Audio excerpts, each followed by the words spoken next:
which creates an identity, which creates conflict. This is very common. And the origin of this is a very interesting origin. How the discourse starts in one part of the world and it destroys another part of the world. I'll give you a very, very interesting example. In the late 1700s, Germans didn't have a sense of national pride. And they discovered Sanskrit and its closeness to German and used it to create the sense of an Aryan identity for themselves. And this created a mirror image of the Dravidian identity, which is now the whole divisiveness in South India. So this is where it starts and where it ends. Now, why was it so important for the Germans to create this Aryan identity? It's a very interesting reason. The French were their competitors, the English were their competitors, the other Europeans already had a grand sense of historical place. The French said they are the successors to the Renaissance. So the French Renaissance artists and poets and writers and philosophers, they had a claim to history, and that's what they taught their children. It's all about teaching your children how great we are. It's all about that. And that's how the school textbooks are in the United States, that's how the school textbooks were in France, that we are this great, the successors of the Renaissance. The English had their textbooks teaching that we are the keepers of the British Empire. So we are the great people, we own the British Empire. So it's a sense of greatness. The Italians were their antiquity was the Roman Empire. So they're great, they can talk about it. The Spaniards had the Spanish Empire, the Portuguese had the Portuguese Empire in Latin America and Africa and all that. So the major group in Europe which felt that they were sort of like they were the bad guys, they were the ruffians, they were what was the name for them? The Vikings were from the north, but no. There's a very common name today, barbarians. The official name for Germans by other Europeans and by themselves was barbarians. That was there. So the discovery that this great tradition of Sanskrit, this great texts and what lofty stuff in it, and gosh, it is closest to German of all, was a very big deal.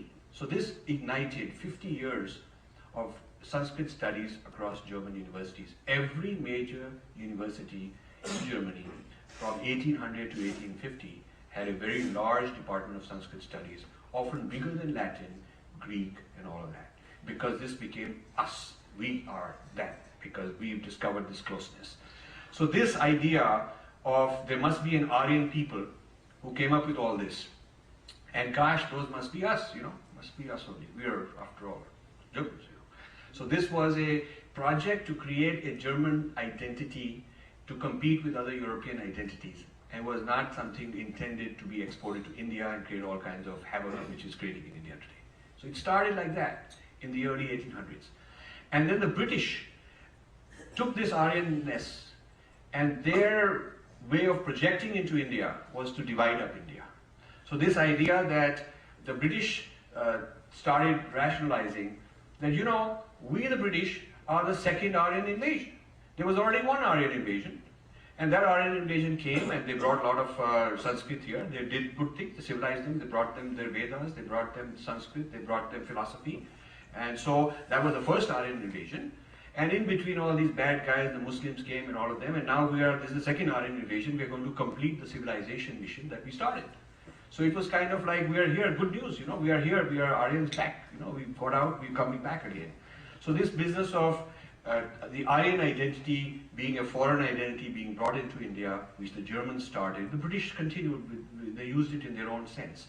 And while one group of British in the North India were promoting this Aryanness, another group of British missionaries, led by Robert Caldwell in South India, was promoting Dravidian identity.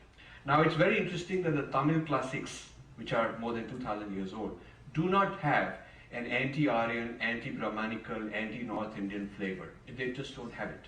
So this was created starting in the 1820s, 1830s by colonial missionaries who started looking at the South Indian languages, trying to show that they are very different from the North Indian languages, started creating a sense of history that said that you guys have been victims of the North Indians, started creating a new religion out of the Shaivism, this Tamil Shaivism, saying that this is really not Hinduism, this is something different.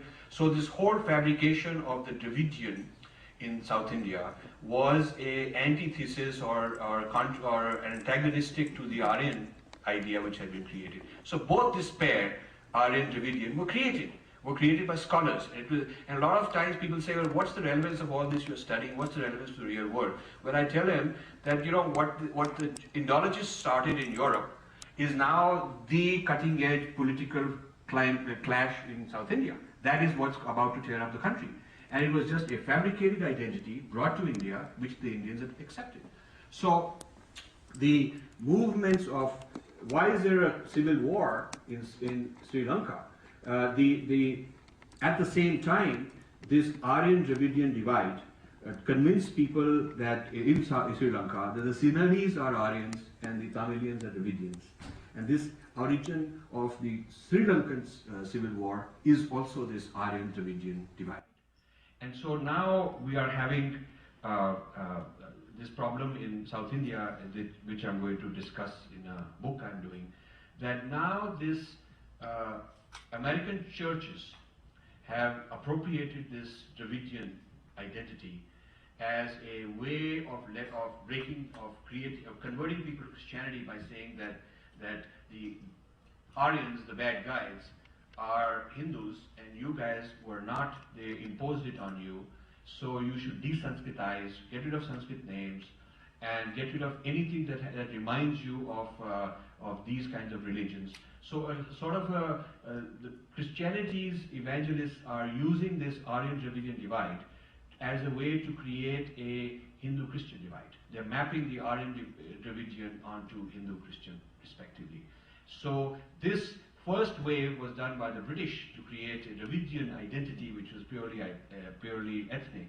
And now the second wave is being led by American evangelists to take this ethnic identity and to Christianize it and turn it into religious conflict.